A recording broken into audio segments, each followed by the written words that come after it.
Hello everyone, a very warm welcome back to my YouTube channel. This is Bhavya here, your English mentor. Today I came with new video of active passive, which is your part 2. Previous video I have given you a little bit intro of active and passive voice.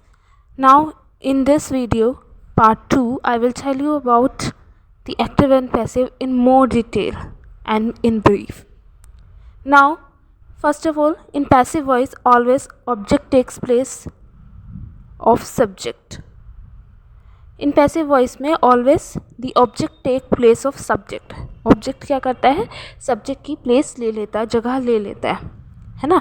कि subject की जगह पे, जैसे आपको पता है sentence कैसे बनता है? Subject plus verb plus indirect object plus object, है ना? Overall क्या है? वो object ही है एक तरह से, है ना? तो in passive voice क्या होता है? ये तो होता है आपका सिंपल सेंटेंस जो एक्टिव वॉइस में होता है. पैसिव वॉइस में क्या होता है? जो ऑब्जेक्ट पीछे होता है वो सब्जेक्ट की जगह लेके सबसे पहले इसकी जगह पे ऑब्जेक्ट आ जाता है. सबसे पहले हम सब्जेक्ट की जगह पे ऑब्जेक्ट लिखते हैं पैसिव वॉइस में, है ना? ऑब्जेक्ट को ज़्यादा प्रेफरेंस देते हैं, है ना? और सब्जेक्ट आ जाता है ऑब्जेक्ट की प्लेस में बाद में. ठीक है, तो object use instead of subject. तो इसमें ऑब्जेक्ट किसकी जगह पे प्लेस पे आ जाता है? सब्जेक्ट की जगह हम ऑब्जेक्ट यूज़ कर देते हैं. Plus always use third form of past participle. और थर्ड फॉर्म पास्ट पार्टिसिपल की यूज़ होती है ना? पास्ट में यूज़ होता है, लिखा जाता है हमेशा पैसिव वॉइस में जो है आपका सेंटेंस, है ना?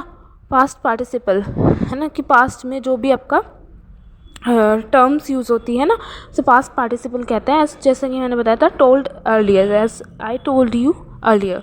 ठीक है, तो glad you guys understood in previous video, है ना, early. But now few more examples are as follows to explain you in more detail now guys.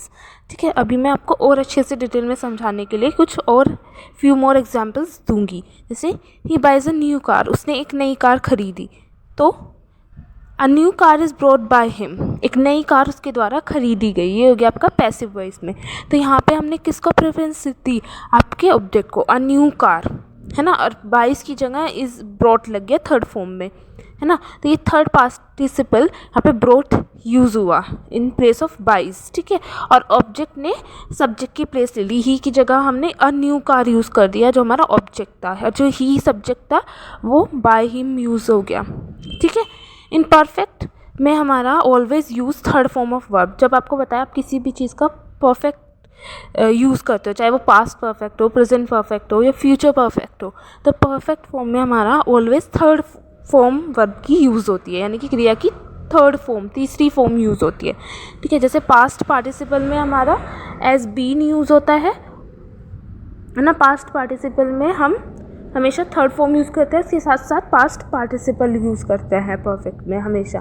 ठीक है, तो उसमें हमारा वो एज बीन यूज़ होता है ना?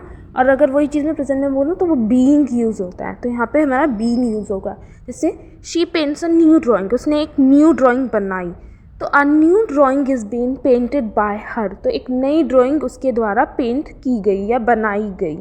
ठीक है, ऐसा पेंट हम ड्राइंग करते हैं ना, तो एक न्यू ड्राइंग उसके द्वारा पेंट की गई. ठीक है, तो इसमें जो she paints a new drawing, ये हमारा सिंपल प्रेजेंट इंडेफिनिट टेंस था, जैसे कि he buys a new car था. तो यहाँ पे फिर हमने जब उससे चेंज किया अपना पैसिव वॉइस में, तो क्या लिखा? A new drawing is been painted by her. उसके द्वारा एक नई ड्राइंग बनाई गई, पेंट की गई. तो उसको हमने बोला कि इसमें हमने हमारा ऑब्जेक्ट जो था न्यू ड्राइंग, उसने ले लिया सब्जेक्ट की प्लेस, वो पहले आ गया. New drawing is been use हुआ पास्ट के लिए, पार्टिसिपल यूज़ हुआ बीन, और पेंट की थर्ड फॉर्म यूज़ हो गई पेंटेड, और सब्जेक्ट के साथ बाय लग गया, बाय हर. ठीक है, और उसकी जगह पे शी की जगह क्या यूज़ हो गया? हर यूज़ हो गया. Thank you so much guys, hope you like it, love it, and please do subscribe my channel. Thank you.